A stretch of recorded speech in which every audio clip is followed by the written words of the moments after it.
क्यों भाई हरदयाल, कुछ पता चला? कोई गेहूं के दाम लगाने आएगा या नहीं? अरे पूरे 5 दिन हो गए सुनते सुनते कि इंस्पेक्टर साहब आ रहे हैं, इंस्पेक्टर साहब आ रहे हैं, लेकिन अभी तक तो पहुंचे नहीं। ऐसा लगता है जैसे अनाज पैदा करके हमने कोई बहुत बड़ा पाप किया है। मुझे तो पता चला है कि इंस्पेक्टर साहब यहीं कहीं मंडी में हैं। मंडी छोड़कर जाएंगे कहाँ?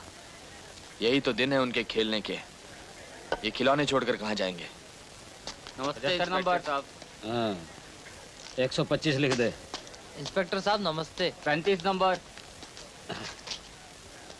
126 रुपए 50 पैसे लिख दे। हाँ जी। और ये लाल झंडी? ठाकुर साहब की है जी। हाँ, क्या गेहूं है? ठाकुर साहब का है जी। 182 लिख दे, जल्दी से जल्दी 182 लिख इंस्पेक्टर दे। साहब, हमने ऐसा क्या गुनाह किया है जो हमें सरकार का पूरा भाव नहीं मिलता? तुम्हारा गुनाह ये है कि तुम किसान हो। लेकिन चले आते हैं, बहुत ज्यादा चाहिए।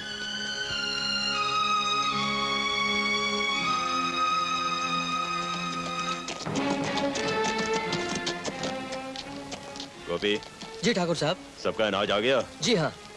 जब अनाज तुल जाए तो आधा हिस्सा बतौर ब्याज हमारे गोदाम में पहुंचा देना। आप चिंता मत कीजिए ठाकुर साहब, सारे व्यापारी यहाँ बैठे हुए हैं, आपका ब्याज सबसे पहले कटेगा।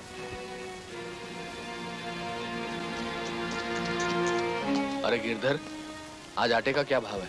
2.5 रुपए किलो। 2.5 रुपए किलो। तो 1 क्विंटल आटे की बोरी का भाव कितना हुआ? 250 रुपए।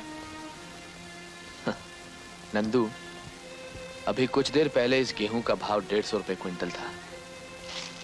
मंडी से चलकर राशन की दुकान तक पहुंचा तो इस आटे का भाव 250 रुपए क्विंटल हो गया। जिस दिन ये 100 रुपए की पिसाई हमारी समझ में आ गई, उस दिन हमारे दिन बदल जाएंगे।